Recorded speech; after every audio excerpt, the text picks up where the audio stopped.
Three-time All-American, national champion, and former Cornell coach, Dave Pietramala, welcome in the Crease. Thanks, Rick. Good to see you.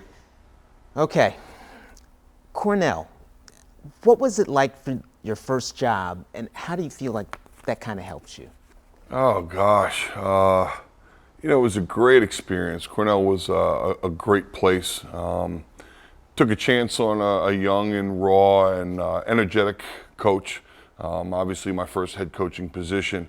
It's amazing when you look back, you say, gosh, I can't believe I did that, or I can't believe we did that or made those decisions. And, the old saying, there's nothing like experience. It really is true. But what an unbelievable opportunity, at a young age. I think it was 28, to become the head coach at a tradition-rich program like Cornell, a great academic institution like Cornell. And my time up there was very special. The young men that we had a chance to work with, as much as they bought into Cornell and Cornell Lacrosse, they bought into us, to our coaching staff, and the vision that we had. So I was really blessed to be there with Jeff Tambroni, the current Penn State coach, and have just a wonderful experience while we were there. Three-time All-American. Is it kind of hard for you because a lot of times when you're that player, is it hard to translate to get that to your players? I don't look at it that way. I know there's the old adage that a great player doesn't make a great coach because they don't know why they were great. I look at lots of people, and you look at Larry Bird, and he was pretty successful. There are lots of those examples out there, but quite frankly, I don't look at it that way. I just look at myself as a former player. I was blessed to be around great coaches in high school and at Johns Hopkins, and even in the club ranks. So I take with me a wealth of experience, a ton of valuable lessons, and I think because I was around those kinds of people, I learned how to work. I learned how to understand the game, and I understood not just what to do, but why we were doing it. And I think, for me, that was one of the great values of being at Johns Hopkins and playing for a coach like Don Zimmerman. We always know the what, the why, and the how, not just the how. Speaking a little bit about club, a lot of kids will be watching this and things like that. How important do you think is club lacrosse, along with being a two-sport athlete or a three-sport athlete? You're hitting like the hot button topic these days. We would prefer two and three-sport athletes, quite simply and quite honestly. I was a basketball player and a baseball player in high school. Lacrosse came to me late in 11th grade.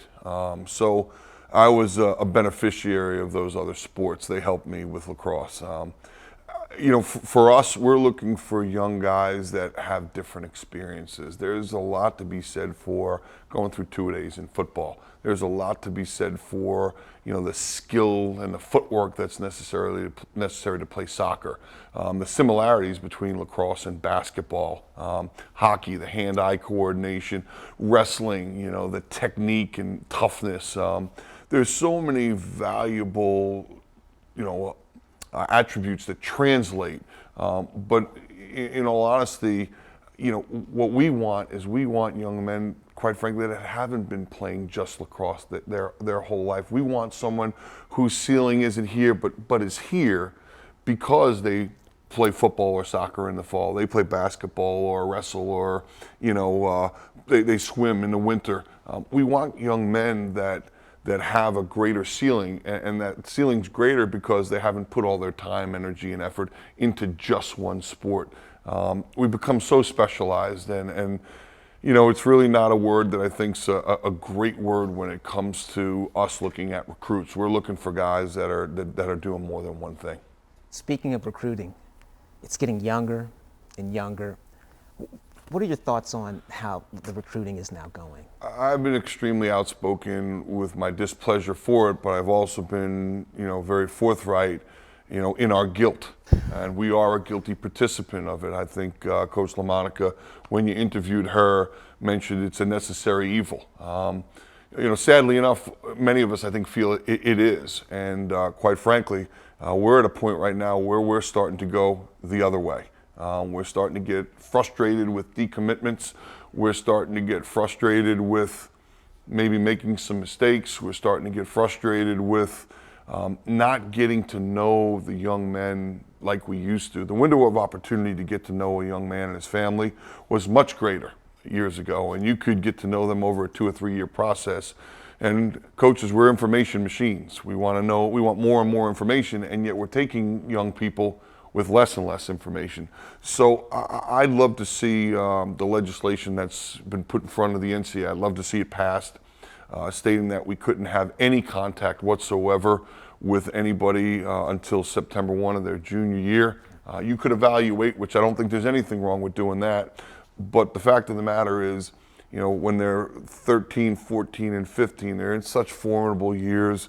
I think the decisions that will be made will be more educated decisions. I think there'll be more firm commitments, and the word, you know, commitment will carry greater meaning. I just think we're on a very slippery slope now, and I don't know if we've seen the positives or the negatives of it on the field as much because the sample size is still pretty small.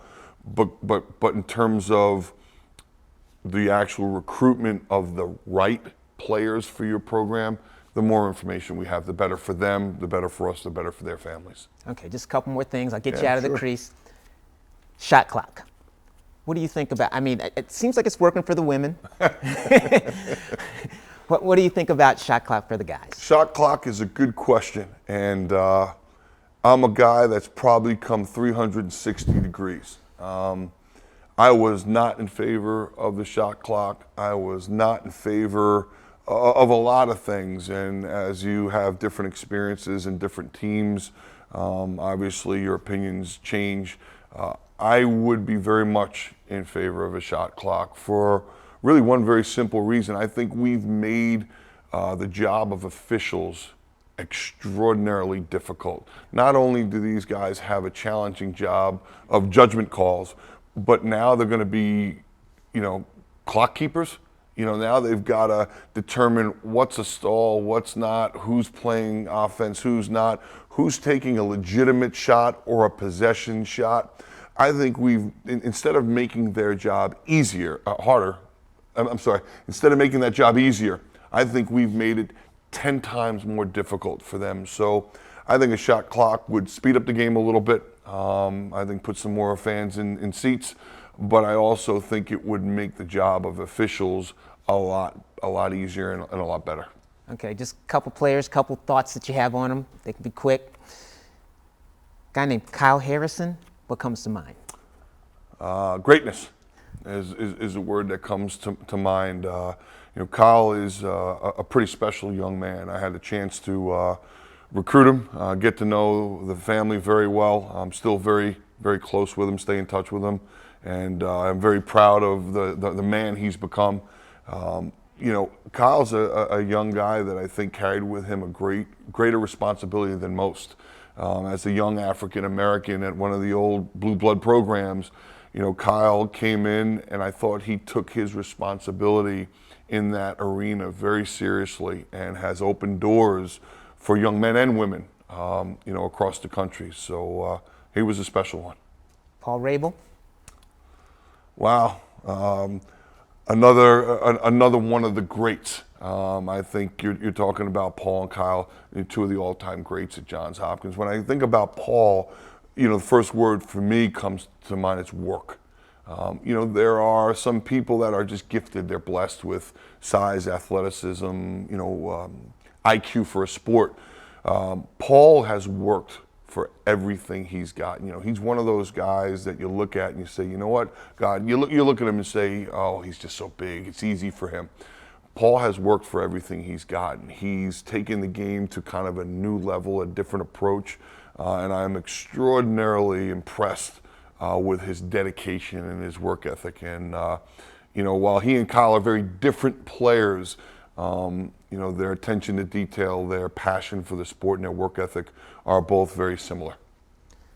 Okay, last question. Someone wants to come to Hopkins. They're a good ball player. They like lacrosse. what do you tell them? What do they get if they come to Hopkins?